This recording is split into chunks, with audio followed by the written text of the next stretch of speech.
السلام علیکم. میں امید کرتی ہوں آپ سب خیریت سے ہوں گے. میرا نام نور ہے اور تقریباً اگلے 10 سے 12 منٹ کے لیے میرے ساتھ ہوں گے احمد طلال. میں امید کرتی ہوں آپ کو ہماری پریزنٹیشن نہ صرف پسند آئے گی بلکہ آپ کے لیے کچھ نہ کچھ ایسا ضرور چھوڑ جائے گی جس پر آپ دیر تک غور کر سکتے ہیں. میں اپنی پریزنٹیشن کا باقاعدہ آغاز کرشن چندر کے بہت ہی مختصر تعارف سے کرواؤں گی. کرشن چندر 23 نومبر 1914 کو وزیر آباد میں پیدا ہوئے. ان کی عمر کا بیشتر حصہ کشمیر کے علاقے پنچ میں گزرا ہے، جس کی وجہ سے ان کی تحریروں میں اس علاقے کے حسن اور روایات کا ذکر جا بجا ملتا ہے. کرشن چندر کے ہم عصروں میں سعادت حسن منٹو، راجندر سنگھ بیدی اور عصمت چغتائی جیسے بڑے نام شامل ہیں. کرشن چندر کا قلم چلتا تھا تو ان کا چولہا جلتا تھا. کرشن چندر کی اہم کہانیوں میں 2 پلنگ، لمبی سڑک، کالو بنگی اور پشاور ایکسپریس شامل ہیں. اسی طرح ان کے افسانوں میں مہالکشمی کا پل، تسلیم خیال، ٹوٹے ہوئے ستارے اور پوری چاند کی رات شامل ہیں. کرشن چندر کا انتقال 8 مارچ 1977 کو ہوا اور ان کی بیگم کے مطابق وہ لکھتے لکھتے اسی میز پر دنیا کو خدا حافظ کہہ کے. کرشن چندر کی تحریر کالو بنگی کی مختصر سی کہانی یہ ہے کہ ایک مریض جو ابھی مکمل طور پر صحتیاب بھی نہیں ہوا ہوتا، اسے ہسپتال سے اس لیے نکل جانے کا کہا جاتا ہے کہ اور مریضوں کے لیے جگہ خالی نہیں ہوتی، مگر اس کے پاس نہ جانے کو کوئی گھر ہوتا ہے اور نہ کھانے کو کوئی خوراک. اسی کشمکش میں وہ ایک کچرے کے ٹب کے پاس جا کے رک جاتا ہے اور وہی کچرے کا ٹب اس کا گھر بھی بن جاتا ہے اور اس کی خوراک گاہ بھی. اسے جو بچا کچا کچھ ملتا ہے وہ اس ٹب سے نکال کے کھاتا رہتا ہے، یہاں تک کہ ایک روز اسے اس ٹب میں ایک زندہ بچہ بھی ملتا ہے اور یہی بچہ اسے زندگی کی نئی امید دلاتا ہے اور اسی بچے کے لیے وہ اٹھ کے محنت مزدوری کرنے لگتا ہے. ڈاکٹر ناصر عباس نیر اکثر کہا کرتے ہیں کہ کہانی تو بہت مختصر اور بہت سادہ ہوتی ہے، مگر کہانی کے اندر موجود جو ایک داستان اور ایک قصہ ہوتا ہے وہ ہر کہانی کو مختلف کرتا ہے اور وہی اس کا کل ہوتا ہے.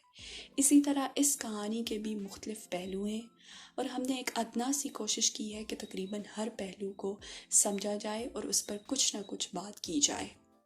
سب سے پہلے جس اہم نقطے پر میں بات کروں گی وہ یہ ہے کہ من حیث قوم ہم لوگ بہت ہی سنگ دل اور غیر ذمہ دار ہو چکے ہیں، اور شاید ہمارا سب سے اہم شعبہ یعنی شعبہ صحت میں اس کا مظاہرہ سب سے زیادہ کیا جاتا ہے. ہم میں سے یا تو بہت سے لوگوں کا ذاتی تجربہ ہوگا یا کم از کم ہم نے سن ضرور رکھا ہوگا کہ بہت سے مریض یا تو ڈاکٹرز کی غیر موجودگی کی وجہ سے یا ان کی اس قدر اکڑ کہ وہ مریض کو مڑ کر نہیں دیکھتے یا پھر ان کی غفلت کی وجہ سے دم توڑ جاتے ہیں. جہاں تک بات کی جائے پرائیویٹ ہاسپٹلز کی تو وہ تب تک آپ کی بہت خدمت کرتے ہیں جب تک ان کی جیب خوب گرم کی جائے. جہاں پہ بھی پیسوں کے معاملے میں تھوڑی بہت کمی بیشی آتی ہے ان کا رویہ ہی بدل جاتا ہے. یعنی کہ جو امیر لوگ ہیں جن کے پاس پیسے ہیں وہ تو پرائیویٹ ہسپتالوں میں علاج کروا سکتے ہیں، لیکن بیچارہ غریب وہاں پہ بھی پس جاتا ہے. جب تک آپ کے پاس پیسوں کی لاٹھی ہے تب تک یہ بحث آپ کی ہے. کچھ ایسا ہی اس کہانی کے مرکزی کردار کے ساتھ بھی ہوتا ہے. پہلے تو اس کے علاج پر کافی پیسہ خرچ کیا جاتا ہے، مگر جو ہی پیسوں کی طرف سے کچھ کمی ہوتی ہے اسے یہ کہہ کر ہسپتال سے نکال دیا جاتا ہے کہ ہسپتال میں اب نئے مریضوں کے لیے جگہ نہیں ہے اور ان کی حالت تم سے زیادہ بری ہے. سوچنے کی بات یہ ہے کہ اس سب کا ذمہ دار کون ہے؟ کیا اس سب کی ذمہ دار حکومت ہے یا پھر اس سب کی ذمہ دار وہ امیر طبقہ ہے جو اپنے پیسوں کے زور پر سب کروا دیتا ہے؟ کیا بیچارہ وہ شخص ہے جو ایک غریب گھرانے میں پیدا ہوا؟ اس کے بعد احمد طلال اس بات پر روشنی ڈالیں گے کہ کچرا بابا نے جب دنیا کی یہ تلخ حقیقتیں دیکھی تو اس کا رد عمل کیا تھا. شکریہ نور. السلام علیکم سب کو. میرا نام احمد طلال ہے اور میں بات جاری رکھتا ہوں کہ جیسے ہم سب نے پڑھا ہے کہ کچرے بابا نے کیسے پوری زندگی اپنے کچرے کے ٹب میں گزاری ہے. تو یہ ایسے کیسے کیا مجبوری آئی اس کی زندگی میں کہ اس کو کچرے کے ٹب میں زندگی گزارنی پڑی؟ تو اس کی حقیقت یہ ہے کہ مصنف نے بڑے خوبصورت انداز میں ہمیں زندگی کی حقیقت کا احساس دلایا. احساس یہ ہے کہ جب انسان مجبور ہوتا ہے تو اس کو ہر طرح سے ٹھکرا دیا جاتا ہے. کیونکہ یہ دنیا سے مطلب کی ہے اور اپنے مطلب کے لوگوں کو ڈھونڈتی ہے. تو جب اس کو اپنا مطلب نہیں ملتا تو وہ ایک انسان کو کیسے ایک دیوار کے ساتھ لگا دیتی ہے، پھر بھلا انسان بھوکا مرے یا پانی میں ڈوب کے مرے، جیسے مرضی مرے، وہ اسے ایک موت کے دہانے چھوڑ دیتی ہے. اور مصنف بتاتا ہے کہ جب انسان کے آگے دنیا کی اس حقیقت سے سامنے آتی ہے تو کیسے اس کے لیے کچرے کا ڈبی سب کچھ بن جاتا ہے. اسے ایک کچرے کا ڈبی دنیا کی ساری خوبصورتی سے زیادہ حسین و جمیل لگتا ہے، اور وہ سوچتا ہے کہ اگر وہ پوری زندگی اس کچرے کے ڈب کے ساتھ منسلک بھی کر دے تو وہ اس دنیا سے زیادہ خوبصورت ہوگی. کیونکہ یہ لوگ کچرے کے ڈب سے بھی برے ہیں کہ اگر کوئی پیاسا مر جائے تو یہ لوگ پانی نہیں پوچھتے کسی. تو کچرے کا ڈب تو گندگی کے لیے برا ہے، لیکن اصل گندگی ان لوگوں کے اندر ہے. بہت شکریہ احمد. ہم سب نے یہ تو ضرور سن رکھا ہوگا کہ دنیا بہت مطلبی ہے اور ہر کوئی اپنا الو سیدھا کرنے میں لگا ہوتا ہے، مگر جس کے پاس پیسے اور عہدہ دونوں چیزیں ہوں وہ دوسروں کو کچل کر اپنا الو سیدھا کر لیتا ہے. کچرا بابا کی بیوی اسے چھوڑ کر اپنے فرم کے امیر مالک کے ساتھ ہو جاتی ہے، اور اس کی واحد وجہ اس کا پیسہ ہے.